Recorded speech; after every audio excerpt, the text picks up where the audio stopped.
Namaskar Prashikshon, welcome to my channel and welcome in my DLED class. Let us start with today's topic of this video. तो प्रशिक्षण आज के topic में हम पढ़ते हैं संप्रेषण। संप्रेषण जिसके कई सब टॉपिक हम कवर कर चुके हैं और आज एक नए सब टॉपिक के साथ मैं प्रतिभा तिवारी आपके सामने। शिक्षण का अर्थ तथा उद्देश्य यूनिट है, इसका सब यूनिट है संप्रेषण। टॉपिक संप्रेषण के प्रकार इसमें है। टॉपिक की सबसे पहला है संप्रेषण के प्रकार में शाब्दिक और अशाब्दिक संप्रेषण, वैयक्तिक संप्रेषण, सामूहिक संप्रेषण, औपचारिक संप्रेषण, अनौपचारिक। इस प्रकार से संप्रेषण कई प्रकार पे विभक्त, कई प्रकार से हम डिस्क्राइब कर सकते हैं। जो जिसमें मुख्य जो हमें पढ़ना है वो है शाब्दिक और अशाब्दिक और वैयक्तिक और सामूहिक संप्रेषण, जो इम्पोर्टेंट है। तो आते हैं संप्रेषण के प्रकार पर, जो दो प्रकार के मुख्यतः हैं, शाब्दिक और अशाब्दिक। शाब्दिक मुख से बोलकर वर्बल कम्युनिकेशन, अशाब्दिक नॉन वर्बल कम्युनिकेशन।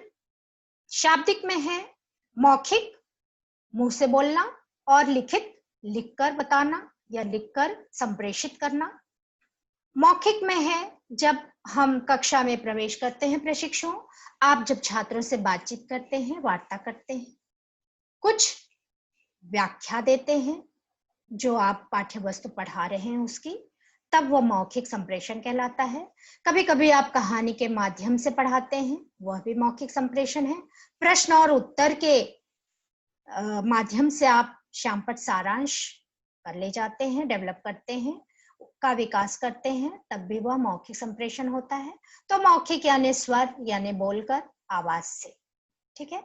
अब लिखित पर आ जाइए। तो जब आप चौक बोर्ड वर्क श्यामपट्ट सारांश प्रस्तुत करते हैं, लिख कर चीजें बताते हैं, पाठ्य वस्तु पाठ का विकास करते हैं, तो वह लिखित संप्रेषण कहलाता है। विभिन्न लिखित तथ्यों के रूप में आप श्यामपट्ट सारांश को विकसित कर और छात्रों को संप्रेषित करते हैं। फिर अशाब्दिक में वाणी आवाज स्वर से भी आप संप्रेषण कर सकते हैं। जैसे अगर कोई छात्र आपको दिख गया शरारत करते हो, आप कहते हैं तो इस तरह से आप वाणी से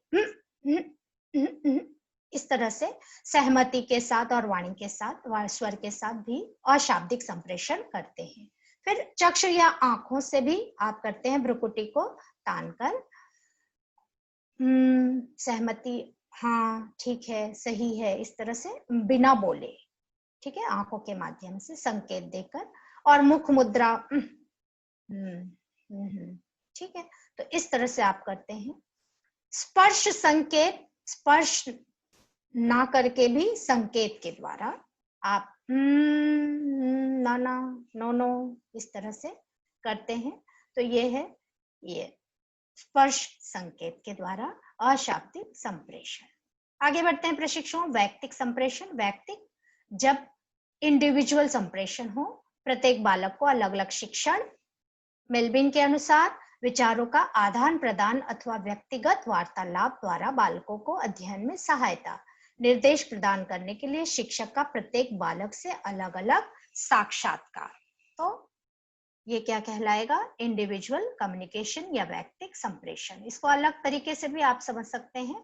प्रत्येक छात्र की रुचि, अभिरुचि, आवश्यकता और मानसिक योग्यताओं के अनुसार शिक्षण देना वैयक्तिक शिक्षण संप्रेषण है। सामूहिक संप्रेषण जो आप कक्षा में करते हैं, जब आप कक्षा में जाते हैं और वहां पर कंटेंट पढ़ाते हैं, पाठ्य वस्तु पढ़ाते हैं, तो वो सामूहिक संप्रेषण हुआ। एक ही कक्षा में सामूहिक रूप से अध्यापक जब शिक्षण कार्य करता है, छात्र सामूहिक रूप से अध्यापक के ज्ञानात्मक संदेश को ग्रहण करते हैं, तो वह सामूहिक संप्रेषण कहलाता है। सामूहिक संप्रेषण को कलेक्टिव कम्युनिकेशन भी कहते हैं। कक्षा शिक्षण इसका एक बहुत ही जीता जागता उदाहरण है। समान रुचि, आयु और मानसिक योग्यता वाले योग्यता आधारित समूह को शिक्षण प्रदान करना, जहां बालकों की एक सी आवश्यकता वाला समूह होता है। अतः कक्षा एक सामूहिक इकाई के रूप में कार्य करती है। कक्षा में बालकों को एक साथ एक विधि से पढ़ाने से उनका समय नष्ट नहीं होता। समय तो नष्ट नहीं होता, लेकिन यह है कि इंडिविजुअल जो बात होती है, व्यक्तिगत अटेंशन जो होता है, इंडिविजुअल अटेंशन, वो नहीं हो पाता, जो इसका सामूहिक संप्रेषण का दोष हो जाता है। अब आ जाइए नेक्स्ट टॉपिक पर। इसी में यूनिट 1 टॉपिक 1 सब टॉपिक हमारा है मेथड ऑफ इफेक्टिव कम्युनिकेशन, प्रभावी संप्रेषण के तरीके। ये इसका आखिरी टॉपिक है संप्रेषण टॉपिक का। प्रशिक्षण, यदि एक व्यक्ति दूसरे व्यक्ति को कोई सूचना देता है तथा दूसरे व्यक्ति द्वारा सूचना ग्रहण करने का संकेत प्रेषक को किसी प्रतिक्रिया के रूप में प्राप्त हो जाए तो वह प्रभावी संप्रेषण होता है। बिल्कुल सरल शब्दों में, मैंने पिछली बार भी संप्रेषण बताया था कि जब आप कुछ कहते हैं, सामने वाला उसको उसी रूप में समझ जाता है तो क्या कहलाता है? सब प्रभावी संप्रेषण कहलाता है। बहुत ही अच्छा कम्युनिकेशन है वो, इफेक्टिव कम्युनिकेशन है। चलिए, अतः आप कह सकते हैं कि प्रभावी संप्रेषण जो होता है प्रशिक्षण, वह उद्देश्यपूर्ण होता है। उसके उद्देश्य स्पष्ट होते हैं, विशिष्ट होते हैं, स्पेसिफिक होते हैं। फिर प्रभावी संप्रेषण के अंतर्गत अध्यापन जो होता है वह आदेशात्मक न होकर निर्देशात्मक होता है। स्नेह भरा सौहार्दपूर्ण कक्षा वातावरण में निर्देशात्मक कक्षा शिक्षण प्रेरणास्पद या प्रेरणादायक होता है। ठीक है, छात्रों को प्रेरित करता है और आगे पढ़ने के लिए उनके पूर्व अनुभवों पर आधारित रुचियों और प्रवृत्तियों को विकसित करने वाला होता है। नेक्स्ट, प्रभावी संप्रेषण बाल केंद्रित होता है। बालकों की विभिन्न व्यक्तिगत विभिन्नताओं को ध्यान में रखते हुए सहभागिता के साथ अध्यापन करना प्रभावी संप्रेषण कहलाता है। प्रभावी संप्रेषण योजनाबद्ध होता है, सुनियोजित होता है, एक अच्छी योजना वाला होता है, प्रजातांत्रिक होता है, जहां अध्यापकों का सभी बालकों के साथ उचित, देखिए समान व्यवहार लिखा तो है, समान व्यवहार इन द सेंस निष्पक्ष व्यवहार। ठीक है, तो इररेस्पेक्टिव ऑफ देयर कास्ट, उनकी जाति, उनके वर्ग, उनके लिंग को ध्यान में न रखते हुए उनसे व्यवहार करें, उनसे समानता का व्यवहार करें। समानता से ज्यादा उपयुक्त शब्द यहाँ पर निष्पक्षता भरा व्यवहार करें। ठीक है, विषय से क्रमबद्धता, यानी क्रम में प्रस्तुत सामग्री, जब विषय को क्रम में प्रस्तुत किया जाता है आसानी से ग्राह्य होती है।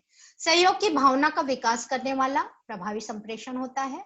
पूर्व ज्ञान से संबंधित सहायक सामग्री का समुचित प्रयोग करने वाला प्रभावी संप्रेषण कहलाता है। तो ये है प्रभावी संप्रेषण के तरीके।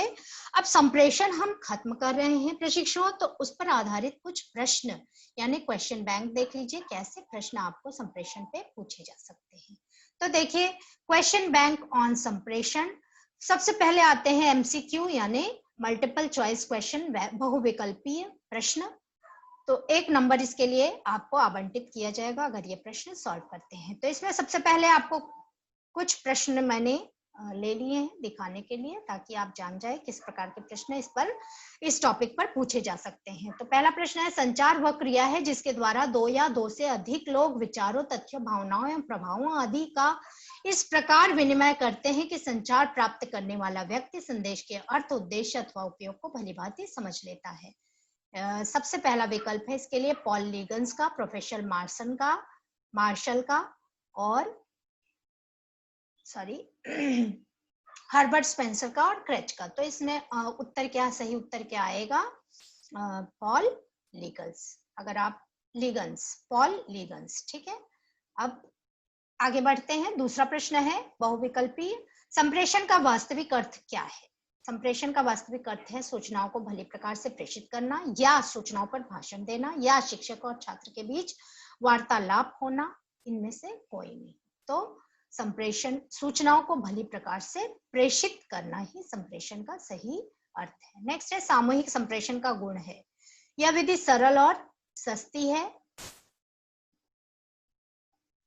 यह विधि छात्रों को व्यवहार कुशल बनाती है, छात्रों में नेतृत्व कुशलता का विकास करती है, उपरोक्त सभी। तो यहाँ पर आंसर आएगा उपरोक्त सभी।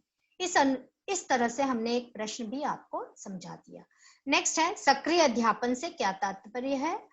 तो तात्पर्य है शिक्षक तथा छात्र दोनों सक्रिय हो, शिक्षक सक्रिय हो, छात्र सक्रिय हो, या उपरोक्त सभी। तो शिक्षक तथा छात्र दोनों जब सक्रिय होते हैं तो सक्रिय अध्यापन वही कहलाता है। नेक्स्ट है क्वेश्चन, शिक्षक के विचारों की छात्रों तक संप्रेषण का तात्पर्य है।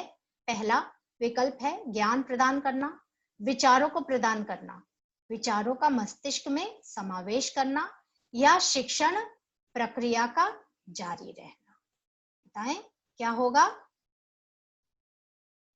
ज्ञान प्रदान करना, विचारों को प्रदान करना, विचारों का मस्तिष्क में समावेश करना। तो ये प्रश्न आप जरा अच्छे से करिए। अब आते हैं प्रशिक्षुओं वेरी शॉर्ट आंसर टाइप पर 1 नंबर का प्रश्न। संप्रेषण किन 2 शब्दों से मिलकर बना है? मैंने आपको पहले ही बताया है, पहले के वीडियो में संप्रेषण सम और प्रेषण से मिलकर बना है। पूर्व अनुभव से क्या तात्पर्य है? जी हाँ, पूर्व अनुभव तो बालकों का जो पूर्व अनुभव होता है वो आपको बताना है। संप्रेषण के प्रमुख घटक कौन कौन से हैं? वैयक्तिक संप्रेषण के 2 उद्देश्य लिखिए। सामूहिक संप्रेषण क्या है? शॉर्ट आंसर टाइप यानी कि 2 नंबर वाले प्रश्न इसमें है। संप्रेषण से क्या आशय है? संप्रेषक और ग्राही में भेद स्पष्ट कीजिए। प्रभावी संप्रेषण के 4 तरीके लिखिए। संदेश क्या होता है? इस प्रकार से प्रश्न आपको संप्रेषण टॉपिक पर पूछे जा सकते हैं। प्रशिक्षुओं अच्छी तरह से पढ़ाई कीजिए और जहां कहीं भी जिस प्रश्न में भी डाउट हो कमेंट बॉक्स में जाकर आप कमेंट में मुझसे ये प्रश्न पूछ सकते हैं। और मेरा वीडियो अगर अच्छा लगा तो कृपया इसे लाइक, शेयर और सब्सक्राइब जरूर करें। नेक्स्ट टॉपिक नेक्स्ट वीडियो में। If you want to demand please go on comment box and write for your choice. Okay, thank you so much.